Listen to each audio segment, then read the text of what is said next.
it is being recorded. I don't know whether you can record and I separately, I unless you can't can on Zoom. screen, I would have to use my phone or something. yeah, you can screencast or something. And but Yeah, I will send you a copy of this great.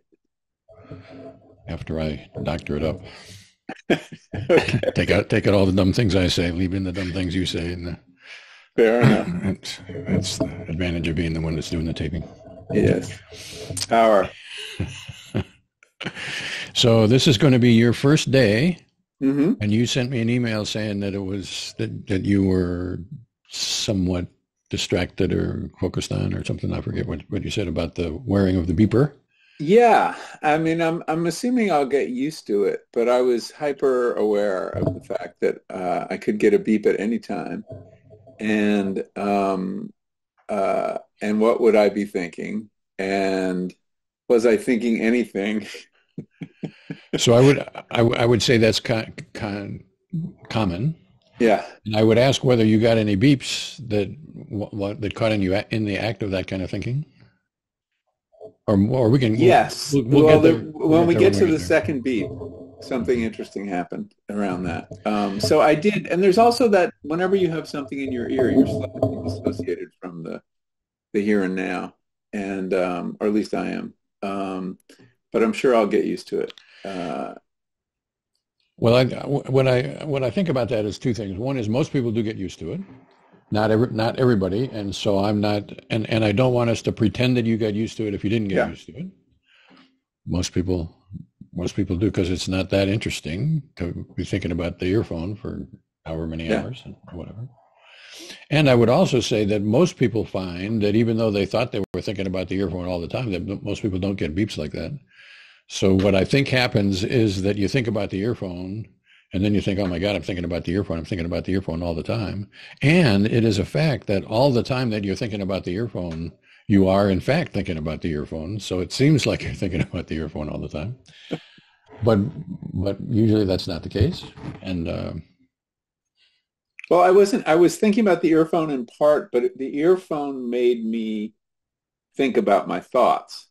Like, am I having thoughts now? What are they? Do you know what I mean? For the whole period I was wearing it, yeah. I was using some of the bandwidth of my awareness to focus on something I wouldn't ordinarily focus on. Um, Although I've been hyper aware of that too because of this project Right. that I'm writing about. Well, what I would say is that we should look at the beeps Yeah, and then we should look at the beeps next time yeah. We'll and see how it we'll develops. see how this kind of thing develops. Because Yeah, I don't want to talk us into kind of pretending that things get better or whatever, or things get easier or whatever. I would much rather have us face the fact that things are easy if they're easy and difficult if they're difficult, and yeah. I worry think about it that from there. makes good sense. I did record in your little notebook, and then what I did, since I was at my desk for most of these, wrote slightly more extensive notes, but immediately after the rough ones in the book. I And do that. by write more extensive notes, you mean like on your computer? Yeah, I have a file on my computer, Okay. sort of my DES diary, Mhm. and uh, uh, uh, so I have a problem writing by hand. My handwriting is really atrocious, so I often go to the computer as soon as possible. I don't have a I don't care, I guess I should say, one way or the other. The object Fair is to enough. get at your experience at the moment of the beep, however that is Yeah, best accomplished by you, and if jotting and then typing is the best way to do it, this go around, then good, and maybe that will develop over time, and good. you'll learn more about how to do it or how not to do it or whatever. Okay, great. Anyway, it was interesting though. All right, Um, number one. so number one, I put the thing in at 9 o'clock and or a little bit after, and I was worried for the first 25 minutes that it wasn't working, of course, but then it went off. It was 9:34. I was standing online at a bakery called the Cheese Board behind a woman wearing loud plaid pants. when the beeper went off. Um, at the moment it went off, I was deliberating whether to, in addition to the coffee I was there to get, buying a roll to make my sandwich for lunch on, or using this heel of bread I still had at home. And do I get a new roll or do I use what's at home? Profound debate. And I pictured both. It was, I think, primarily a visual experience because I could see both. And the pros and cons were the roll would be fresher, but it was also, I knew their rolls are all white flour, and the bread I had at home was whole grain, which I try to rely on. I was also aware of the atmosphere. I mentioned the woman in front of me wearing loud plaid pants. It smelled very cheesy in the place. And I was conscious of, as we all are now, how close to stand in line, given, COVID. I mean, giving people a little more space than usual. So that's kind of what that first beep was about. And I was standing, obviously. So there's a lot of things that are going on in that description. There's the woman with the black plaid pants. There's the rest of the atmosphere, including the smell of the cheese. And then there's the thought process about the roll and the bread and the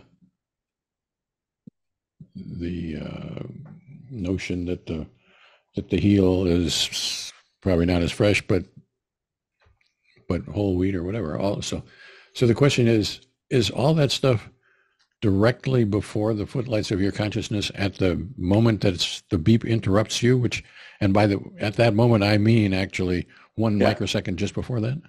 Yeah, it was. I mean, I think the first thing that I wrote down was this debate, the buy a roll or not. Okay.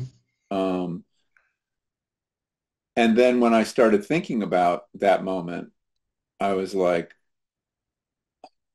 the smell I was aware of before, but I probably started paying attention to it after the beep.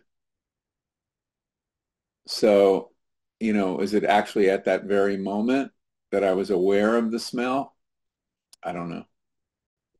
So that's the kind of thing that is interesting, because there's quite a bit of debate out there in consciousness studies about whether that kind of stuff is ongoing at the moment of the beep. And I don't want to take a position one way or the other about that. Yeah. I don't have a position about that. So I think it could be that at the moment of the beep, I'm both thinking about the roll, heel debate, whatever, and smelling and seeing plaid pants or whatever. But it's also possible that what's really going on is the some kind of debate about the roll, and that the other stuff is background or context or whatever. Yeah, and the simultaneity of a conscious moment is something is it really simultaneous, or are things coming in very quick succession when you start thinking about it? And I wasn't clear. I mean, I do think, and thinking about other beeps during the day, that I have a sensory experience at the same time I'm having a thought experience, that those two things can happen simultaneously. That's my sense of it, but it's something to pay attention to. Well, there's no doubt about it that there are sensory experiences ongoing probably all the time, depending on how you define experience. And that's part of the debate, part of what it is that we're going to try to hash out here. So, for example, you have no doubt been sensorially experiencing your backside and your elbows and whatever as they lean on the chair while we're having this conversation, because you haven't fallen out of your chair. And, right. So you're processing that stuff. And so it makes sense to say you have been experiencing in an intelligent way. I mean, it's not just that experience is passing through, but you're adjusting your posture and whatever. So there is a form of experiencing that is sensory that's happening all the time. The question but I would say it's also probably another form of experience that would say, well, your backside and your elbows and whatever have not been part of your directly apprehended experience. And I don't want to put too much weight on the words directly apprehended, but at this moment to point out there's at least two different kinds of modes of experiencing. One that's mostly before the footlights of consciousness, and one that is happening right, more or less on backstage. autopilot or backstage or whatever metaphor we want to say. I don't want to commit myself to any of the metaphors, but I do want us to notice that they're different. Yeah, and that's the thing. When you use the phrase footlights of consciousness, I immediately think, well, no, it wasn't in the forefront. And it was continuous. I mean, the smell was continuous for the whole time I was standing there. And as you know, you notice things at the beginning and then they retreat into the background. So I don't know. It's something to pay attention to. I'm just not sure where the sensory fits into this and how much it's part of the moment and how much it surrounds the moment. And you're probably noticing I'm not taking a position on that. I know. I want us to be. I want us to have that be a question going forwards, and maybe some number of days down the road, we will have an answer to that question, and maybe we won't, and that's what makes life interesting. That's right. What makes this work worth doing. I think. Yeah, I don't feel pressure to come to a conclusion, at least not yet. So I'm gathering from our discussion that maybe the most prominent portion of your experience has to do with the role and the heel. Whether to buy it or not. And that description, as I recall it, was something in the nature of possibly visual. I'm seeing more visual than verbal. I don't remember words particularly attached. It was such a simple decision. I didn't feel I had to articulate anything to myself. It wasn't all visual. Obviously, I wasn't just going this. That wouldn't exactly be a thought. So there was some, the question piece. I don't know what that is. So excuse me. Maybe unsymbolized. I don't know. It may be a thought that was so simple that it didn't need to rise to the level of having words attached. So is it the case that the most prominent, the most salient, the most unambiguous portion of your experience at the moment of the beep is the visual? Is that true? Yeah, I think so. Okay. Then let's talk about that portion. So what, and by visual, does this mean like I'm seeing in my imagination? I'm innerly seeing something? I think it was just kind of like a visual shorthand for roll. I wasn't close enough up to the counter to see the roll, so it wasn't like in the basket with all the other rolls. It was kind of freestanding as kind of like an emoji of a roll. Once I got to the front of the line, I would see the rolls, the actual rolls. But this one was definitely just in my imagination. And I saw the heel of bread too. And did you see the roll and the heel in the same way? Yeah, both kind of without much context. And not at the same time. It was like or roll or heel. And one or roll heel and that's it, or roll heel. I think I just remember it once. Okay. But I could be wrong about that. And it didn't linger. Okay. And that's why it felt very much that moment. I mean, it was clearer than some of the other moments that I'm going to describe.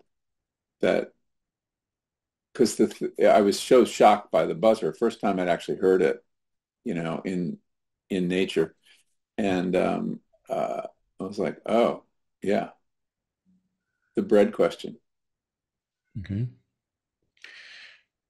So I still want to finish off talking about the visual stuff before we move on to something else. The so do you s- is your experience of seeing the roll and then seeing the heel of the bread? Yeah. One Roll, roll? roll first, one roll, heel of the bread second. And do you see the roll straight on or from an angle or on a plate or It's kind of floating in space. so a It's not, roll it doesn't have a context. and do you see it straight on like this is the roll or do you see it at an angle like this is the roll or Well, the rolls they have are shaped a little bit like a pillow and a little flatter on the bottom, a little rounder. All they're made from the dough that's used to make a baguette, so they have that kind of color. And yeah, it was sitting the way it would sit, but was floating. okay and in color Yeah. so I've heard something like I see this the way it is flat side down color the color it is and I've also heard something like an emoji Because of it a was a little bit abstract. It wasn't a particular roll. It was, you know, platonic cheese board roll. I mean, it's very much their kind of roll. It wasn't like a Kaiser or it wasn't like if there was a real emoji of a roll, it wasn't that. It was very specific to this bakery and how they do rolls. okay and seen this is the experience of seeing even though my eyeballs aren't looking at it Well, I really wasn't hallucinating, but I was seeing, yeah. okay and then let's go to the heel. So the heel, what do you see about the Well, the heel? heel is very precise because you know, if you're at the end of a loaf of bread, as you slice, it gradually becomes angled because of the way the knife is built. And so given where I was in this loaf of bread, it was triangular and it was Okay. very clearly triangular, which means it was going to be a little tough to get a clean slice out. Okay. So there was a And little challenge involved in that. so in my imagination at the moment of the beep, I'm seeing a triangular piece of heel of bread. Well, you know, at the moment, there was probably one or the other, but they were so close together that I couldn't distinguish because I didn't see them simultaneously. It was this. Um, but by the time you're writing something down, even a second or two later, you're recollecting it and as best you can, right? But So part of this exercise, part of descriptive experience sampling is recognizing that things that happen in the physical world don't necessarily the rules of the physical world don't apply necessarily to the rules of the imaginary world. So in the real world, you would have to see a roll and then see a piece of bread. But in the experiential world, it is quite possible, I think, or at least we should accept the possibility of it being possible, that I could have the experience of seeing the one thing and then seeing the next thing, and yet have those things happen at the same time, even though Mhm. there's some experience of first one and then another. That doesn't mean that they were, in fact, first one and then Right. the other. Yeah. When I in that moment where I recollected it and I'm taking out my pad to write this down, um, I have a sense of two-ness, two moments in To that one moment. See what I said? Yeah, it just says thinking about lunch, get a roll or use bread at home, visual. That's all I wrote down at that moment. okay, so So what I think descriptive experience tries to do is to get us some practice in talking about these things so that the next time we can be somewhat more ready to talk or skilled at talking or Mm-hmm. whatever. And so a lot of what you have said is, I think, context, like you told me about how to slice bread and the angles changing and whatever. I'm gathering that was not seen or not really experienced at this moment, but when you're explaining it to me, you're going to tell me about the different angles. But it's also possible that is not context, that there is something in the seeing that experientially implies the cutting. Well, I mean, yeah, the cutting was implied by the angle, and I'm looking at this awkward object in my mind's eye. So then the question would be something like, am I seeing the awkward cut of this bread, or am I seeing the piece of bread, what happens to be awkwardly cut? The question is, Yeah, what, I would say the latter. okay, I mean, it's a funny looking image because it's so angled. Um, I'm not thinking because I cut it that way. I know exactly what was waiting for me at home. okay, I'm just explaining to you why it got to look that way. right. And that is the challenge. But experience, what I guess the point that I'm trying to make in this paragraph is that it's possible to see a cut, and my experiences of the awkward cut, and the rest of the bread is sort of just what supports this cut thing. Mm-hmm. Or it's possible that I'm seeing a piece of bread and it is in fact cut in an awkward angle, but my experiences of seeing the bread and the angle is just the way the bread happens to be. Yeah. And those could be two very different kinds of experiences. Experiences, yeah. And I would again lean toward the latter. Okay. I have to separate out the context that I'm giving you from my experience. Right. And that's part of the practice. And it's not something that comes naturally to anybody, because the context and the experience seem like the same thing. But they're really not. I mean, in a way, you're translating the experience for a third party or second party by giving it context. Yes. The context is in a way important to understand the experience. Mm-hmm. But the context is not necessarily a before the footlights of consciousness portion Right. of the experience. And, Right. and that's what I would like us to keep Yeah. track of. Yeah, the So thing that I'm left with is like, where does the sensory experience fit in? And as you say, is it background or is it really present? And how much can happen simultaneously too? It's a question I'm struggling with as I think about these things. well, I would say we should continue to wonder about that. And we Yeah. should not try to prematurely answer that question. And maybe we will end up being able to answer that question and maybe not. But I'm pretty sure that if we try to answer that question prematurely, then we'll never be able to answer it in a way that I would believe. Mm-hmm. So in this beep, there's the smell and the plaid and the closeness and the whatever. And that is no doubt part of your experience in some manner of speaking of experience. The question is what the manner of that experience is, whether that's more like contexty kind of thing or down in the weeds kind of thing, or whether it's directly apprehended, as close to directly apprehended as the bread roll.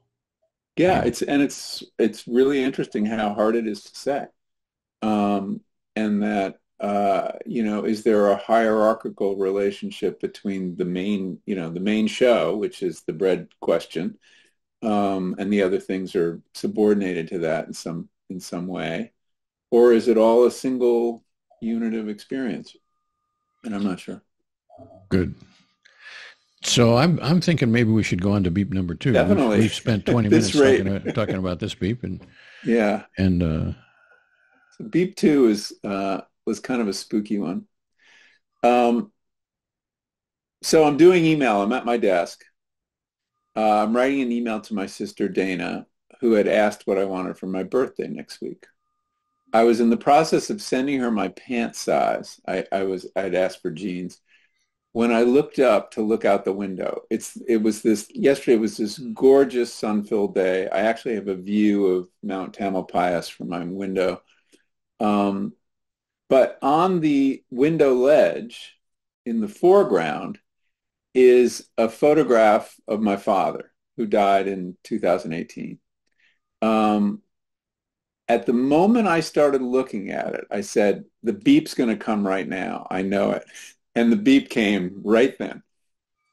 So I'm very precise about like what I was looking at then.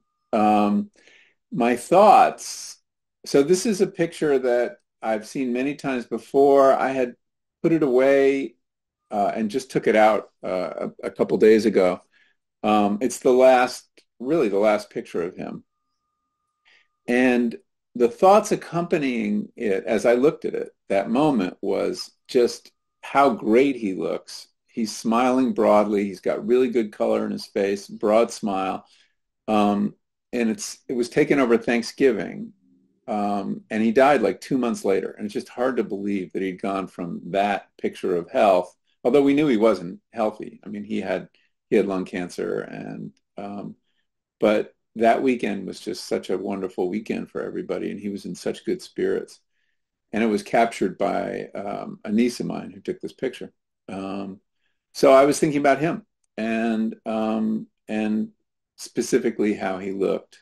But again, the context was this was a particular moment in his dying that is very vivid to me and to everybody else. Um, and it's so hard to believe that by January he was gone. And this is right around the anniversary of his death right now. okay. So I'm going to draw us a picture here. This is a beep, and time is going this way. This is time over here somewhere, and the beep happens right here, and it continues to beep, and you push the button and you stop the beep, and then the time keeps going on. Right. And what I want to the moment that I'm interested in is the moment that is right just before the beep occurs, basically. And there's two, it seems to me, what I'm trying to get is, I want to make sure I understand what you're talking about, the time sequence of things here. So there's a thought that, oh, the beep's going to happen right now, and there's a scene. Yeah, and that's where that little line drops on your drawing. This line right here. Yeah, because it was a split second before the beep that I'm looking at the picture, say, I bet it's going to beep, and then it beeped. Okay. It was so yeah. Go ahead. So if we magnify this portion of my schematic here, Mm-hmm. there's the thought he looks great in this picture, and there's the background. I think of later on how it's, well, all the background is later on he dies, a couple of months later he dies, and we knew he had lung cancer, whatever, all that stuff. Where does that fit in the timeline? Is it I'm thinking about that out here somewhere. I'm thinking about how great he looks, but then at the very moment of the beep, it's the thought, I bet it's going to beep right now, or is it, I bet it's going to beep right now, and then I'm thinking about that, and then it comes. If we were to magnify or zoom in on this, That's a hard question to answer. Was I having that thought?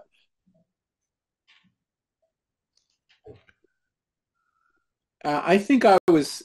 I think I was in the midst of that thought. which one?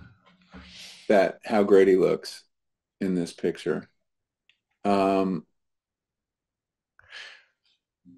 then thought to myself, it's going to beep because I'd settled on it. I didn't just Do you know what I mean? I'd settled on the picture and started thinking about it. And one of my thoughts was, I know it's going to beep. So the thoughts about him feel to me pretty simultaneously with the thought about it's going to beep. It wasn't a new thought. It's probably the thought I have every time I look at this picture. It goes with looking at this picture.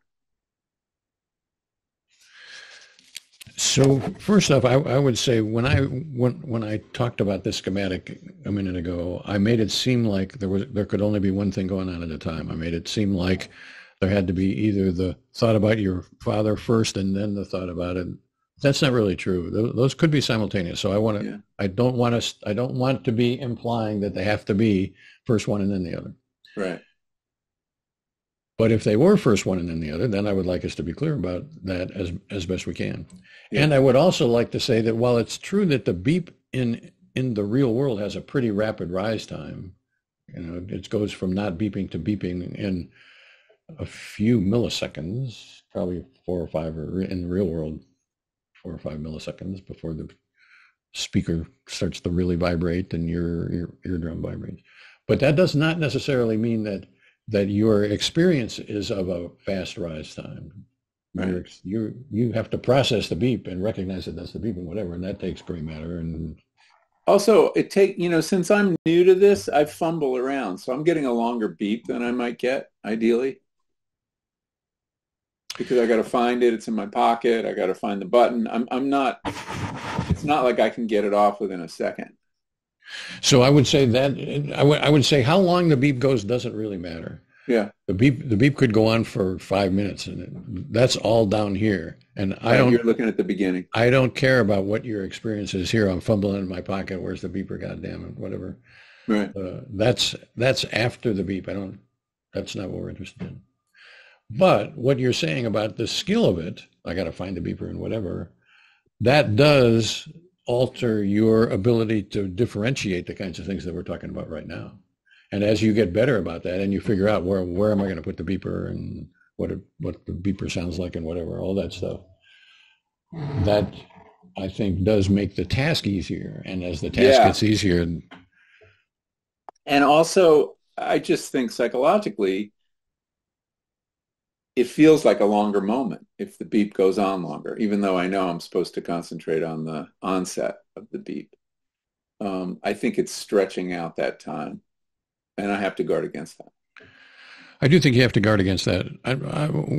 Whether what you said is a true statement, like across a lot of people, longer beeps make for more longer experience. I don't have an opinion about that. If I had to bet against, I'd bet. If I had to bet, I'd bet against it. Mm-hmm. But I don't know, and don't much care, because I want to develop the skill of not caring. I want to develop in you the skill of not caring what's happening here. That the only thing that I care about is that the only thing that I really care about is what's going on in flight and is pierced by Right. this beep that throws a dart at that experience and catches that experience. Yeah. And that might be more than one thing. I'd be happy about that. But it might be that there is something and then there is something else, and those two things are quite discrete and separate. In which case, I would like to know which one happens to be caught by the beep. And I would also be happy to say, well, it seemed like there was one and then another, and the beep came in there somewhere, and I can't tell you which is which because it goes beyond my ability to capture that. And that's okay too. Then. Yeah. Well, the memory in conventional non-experimental terms is I was looking at this picture, thinking about my dad, how good he looked, and saying, I bet while I'm doing this, the beep is going to go off, and then it goes off. So you could say technically the thought at the very moment of the beep is the beep.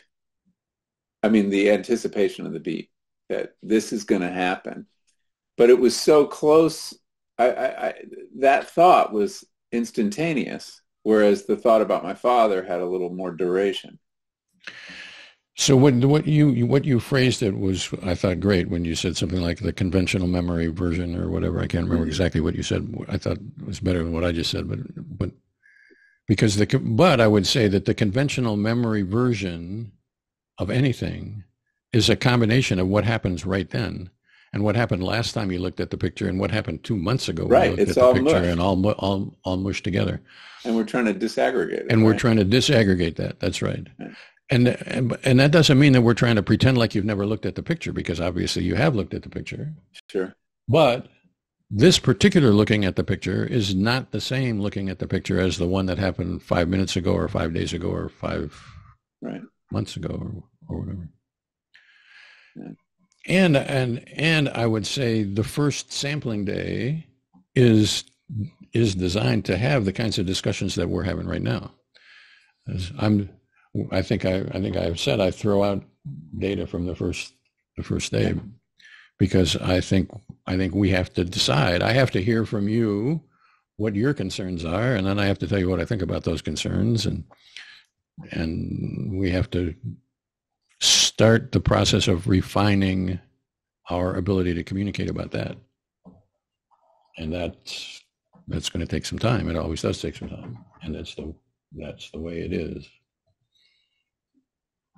And and I would say just sort of parenthetically, the reason that inner experience is hard to get at is because first day interviews aren't easy because we have to agree. I don't know what you're talking about. You don't know what I'm talking about. I don't know what he's talking about. I don't know what I'm talking about. We have to we have to be honest about that. And find a common vocabulary. Yeah, and most people don't want to do that. Most people don't want to admit, I guess, that they don't know what they're talking about, and that makes the first day hard until you develop a taste for it, and then it's sort of pretty interesting, actually. Right. Well, it's pretty interesting already. I mean, just the fact that it's not easy. Right. I mean, it should be the easiest thing in the world, right? I mean, you're having experience, a beeper goes off, and you're relating what it is, but you realize that there's a lot of pressures on that moment. Right. And what my goal is to encourage us to look at that moment, but not to.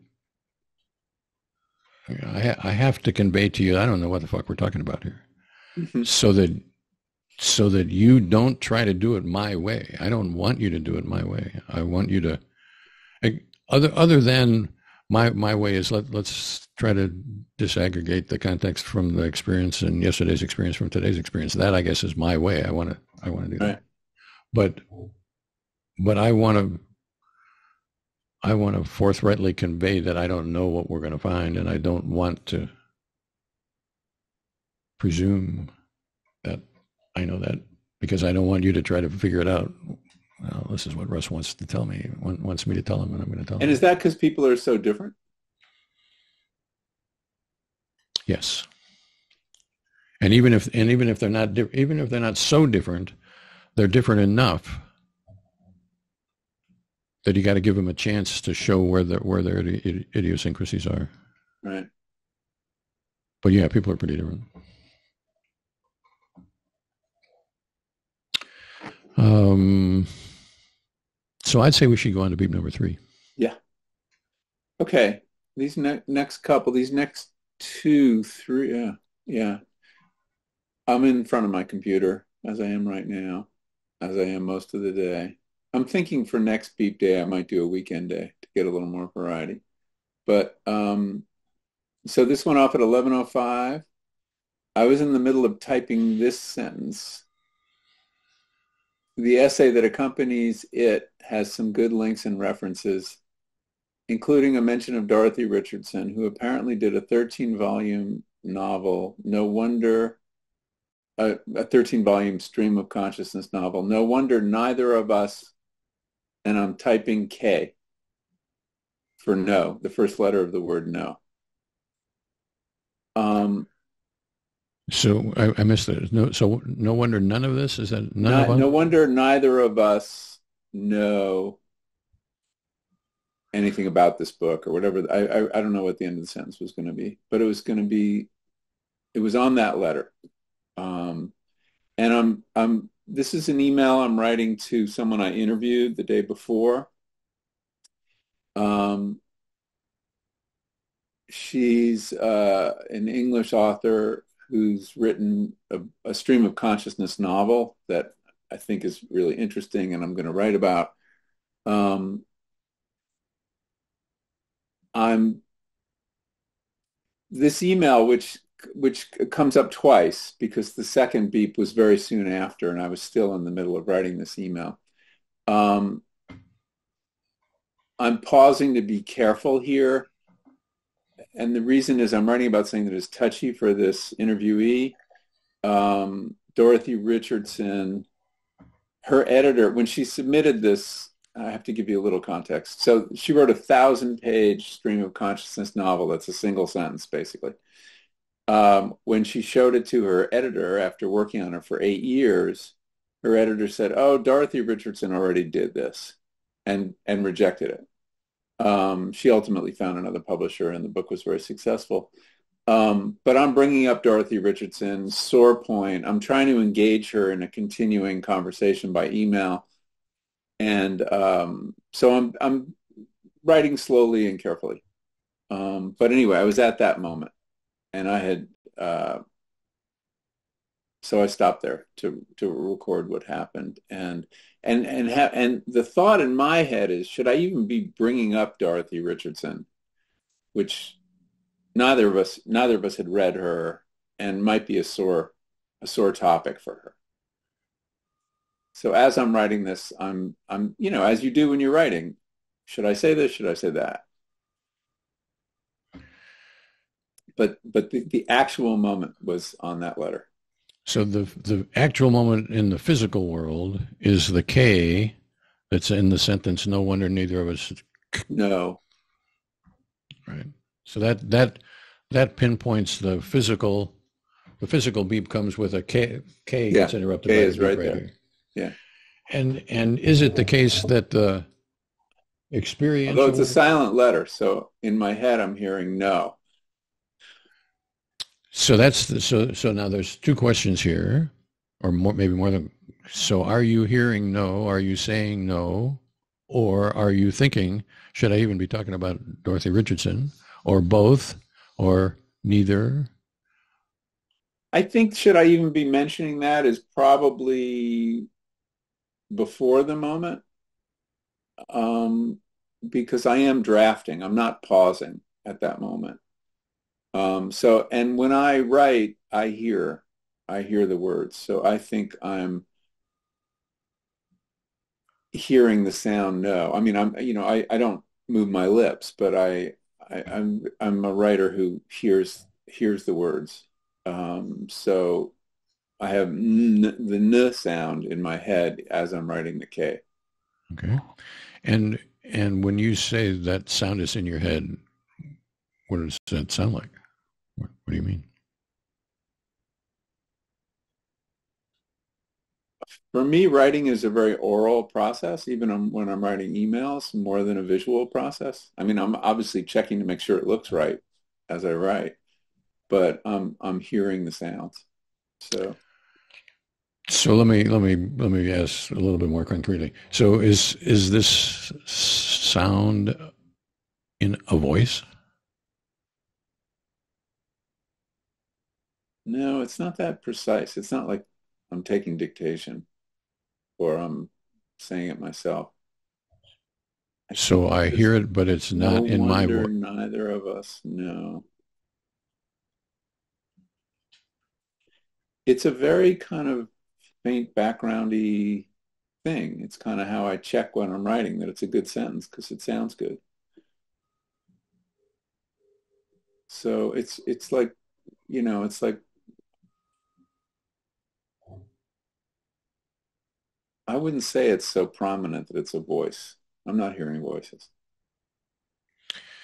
But the words for me are as much a sound as they are a sight.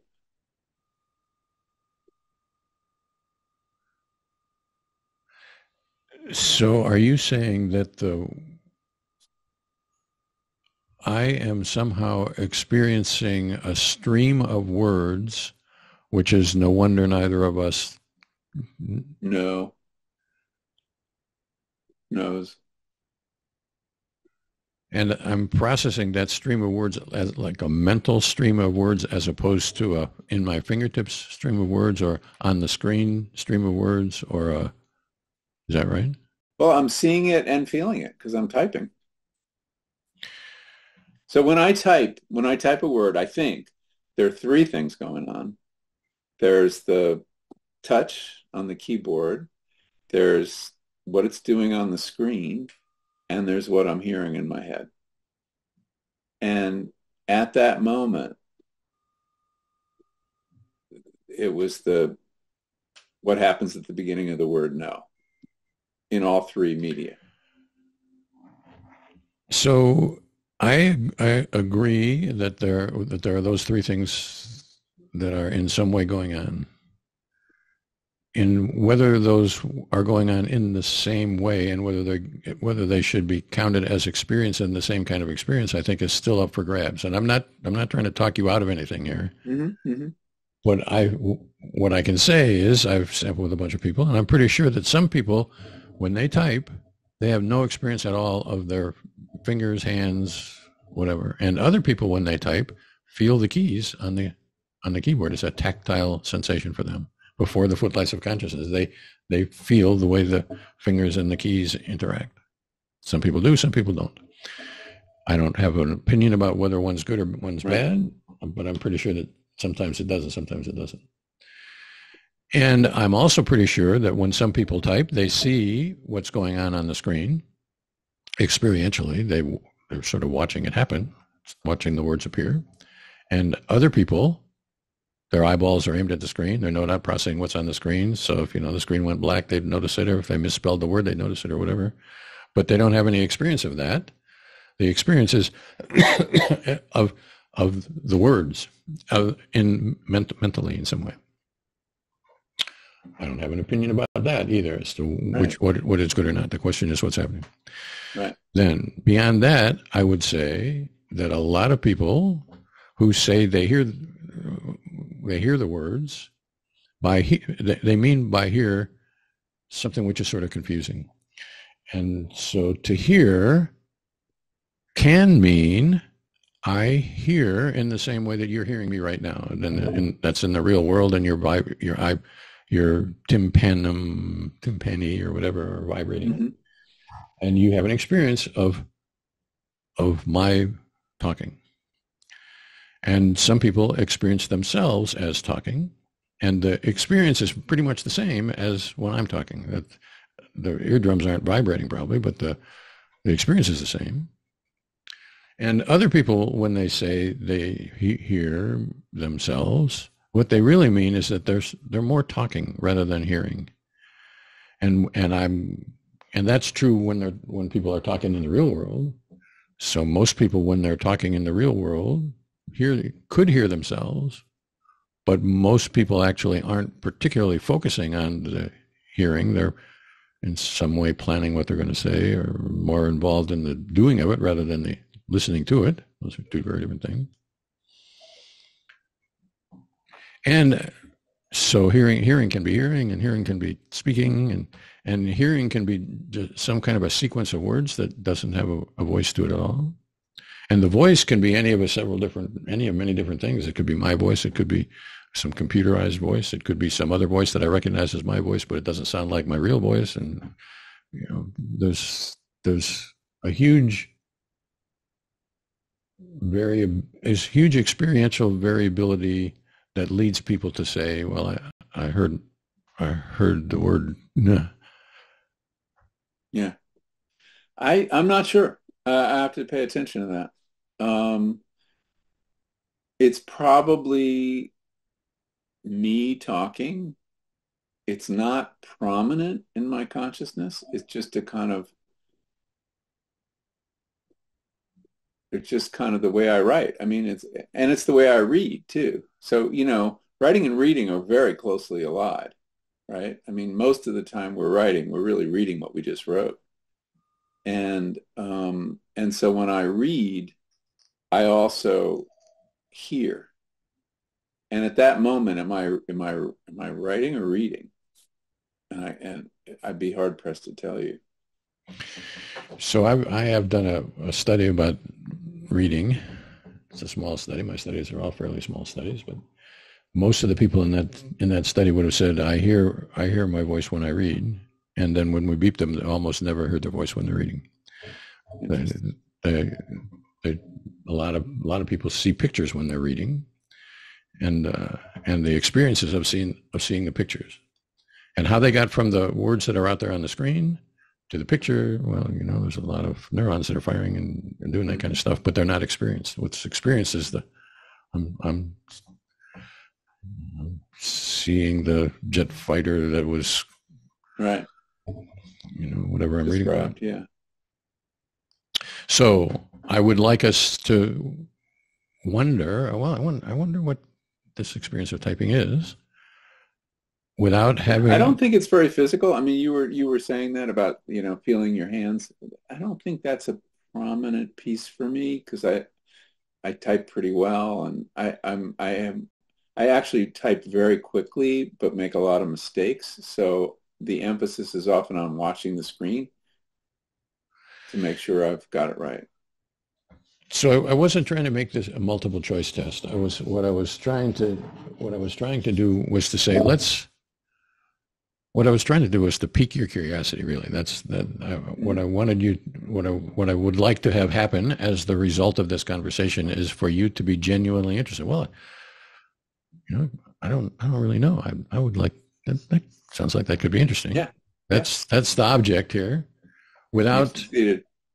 without suggesting that there's an answer that I know. Hmm. And the Socratic method is often said, the teacher knows the answer and he's trying to get the student to say what the answer is. I don't think that's what Socrates was about. And B, it's not true for me. I don't know the answer. I'm trying to get us to find out Right. what we can find out about. And I would say, out of the multiple choice that I gave, I should have included at least two more choices in that list. And one is that there was nothing going on, and my my I'm getting the words. I'm creating the words, actually, and they're coming out of my fingertips, but I got no experience at all. That would be fine. Or that this question somehow doesn't make sense for me. Yeah. I know there are times when I'm typing where I'm thinking about other things, routine emails, thanks for writing, blah, blah, blah, blah. But this one, I'm thinking hard about the content of it. I'm not distracted. I'm making, I'm trying to be strategic in this email. So my focus is there, as it is in the next beep, which is about the same email. I'm sorry to say. Well, I would say let's go on to the next beep. We're coming up on an hour already, and we should Yeah. Okay, we let's. should. Uh, Okay. So that one was 11:05. This one was 11:10. Okay. Beep number 4. I'm rereading the same email on the verge of pressing send. And the beep came and interrupted me. I hadn't pressed send. But I had finished reading it. I was about to press send. Um, Again, I'm like reading, I don't always reread my emails. I should because I make a lot of mistakes, but I'm trying to craft it carefully so she will engage and give me more of her thoughts. Um, and I'd sent this link to William James. She'd never read William James on the Stream of Consciousness, which was astonishing. Um, and I had quoted, and this is kind of funny in context of what we're doing. The first line of that essay, I don't know if you remember it, is, "Now we will begin our study of the mind from within." Beautiful line. And I wrote to myself, this is again, and after this happened, I feel like I'm in a hall of mirrors. So I'm working in words, obviously, but what's going on in my head is imagining how she's going to read this. What's her perspective on this? Am I going to offend her or engage her? And I'm definitely conjuring her way of thinking. She's a somewhat idiosyncratic person who is very deliberate in what she says, um, could get annoyed easily. So I'm so so I'm that's kind of my headspace as I'm doing this. I've written an email. I'm like trying to read it through her eyes last time through, and then about to press. And that had all happened. And I was satisfied, about to press. So at the moment of the beep, I could hear you saying, my experience is about Michael and his satisfaction. I'm feeling satisfied, so I'm about to press send. Yeah. Or I could The other hear, step was a little earlier. and the other step was earlier. Or it could be that there's still something of, I'm conjuring up this other person, and I'm still looking at it, and maybe she's instructing me to press send or something like that.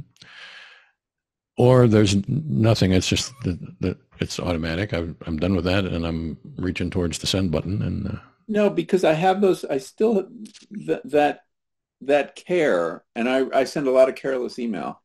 But the sense of care I had, and the reason that that space opened up to be interrupted by your beeper, was because I'm being careful in this email. So in my head is that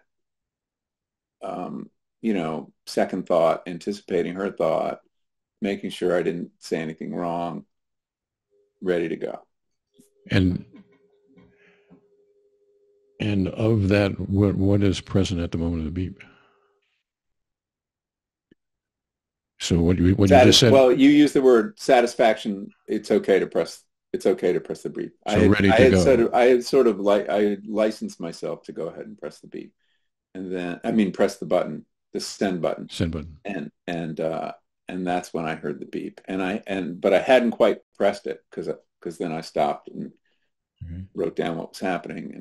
And so the experience at the moment of the beep does sound like it's more about Michael and his satisfaction, readiness, than about the person.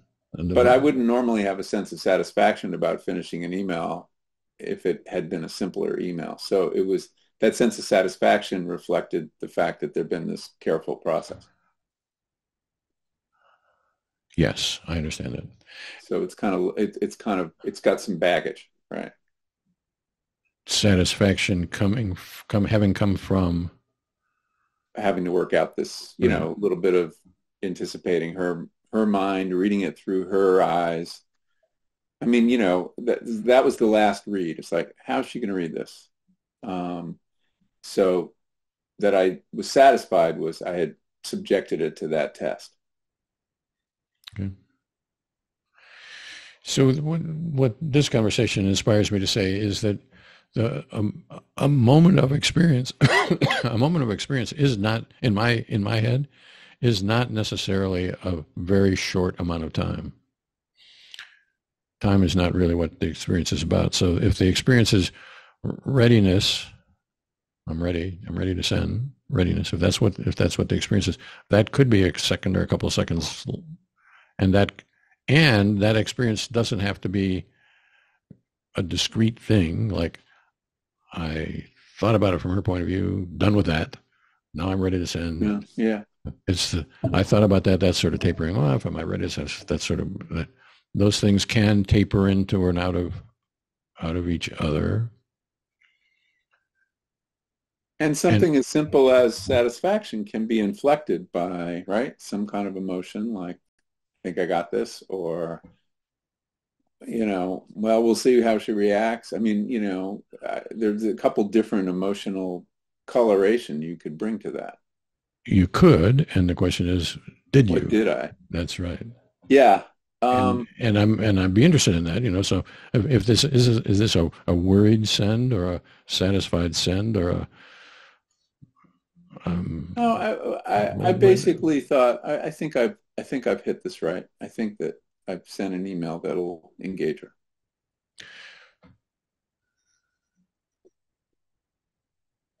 And what I meant by what I think I was misleading in what I just said is what I meant to say was that if there is some coloration, then I would be interested in that coloration too. I wasn't trying to ask particularly whether there was a coloration. Yeah, no, I understand. I understand. So I would say we've probably talked about enough beeps. I think, Yeah, I it's think tiring. it is tiring, Yeah. and there's some. I think there's two reasons why it's not a good idea to keep going.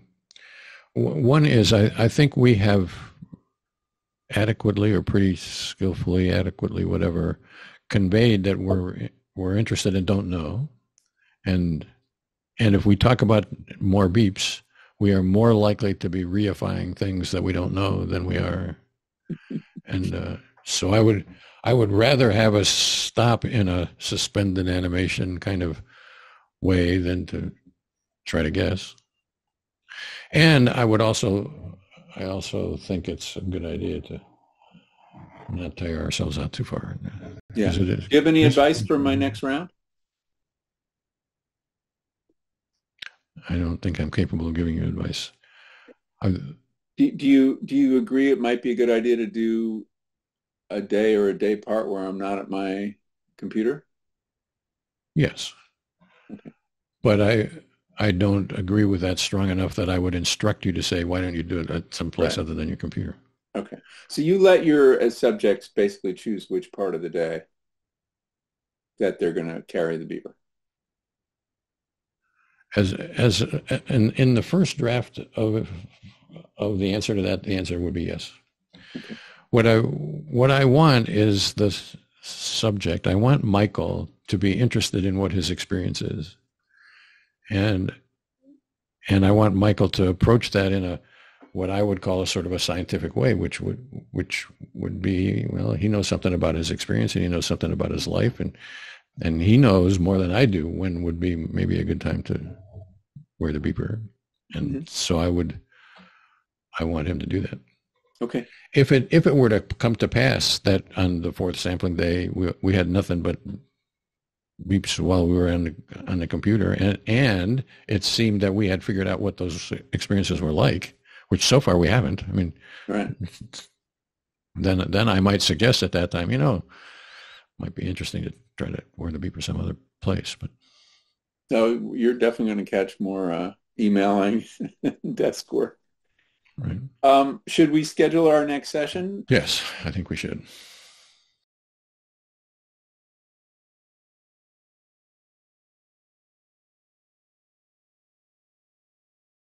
Be sure. Okay. And do you have any questions that we haven't covered on? I don't think so. I mean, I've gotten a sense of how challenging it is to get this right, and that discrete moments of experience are just very hard to isolate. Well, I would recommend that you jot down some notes about your experience of that, because I will. By the time we get to the third or fourth sampling, that you might feel differently about it. Yeah. And it will be difficult to reconstruct. I know. Yeah. No, I'll take extensive notes.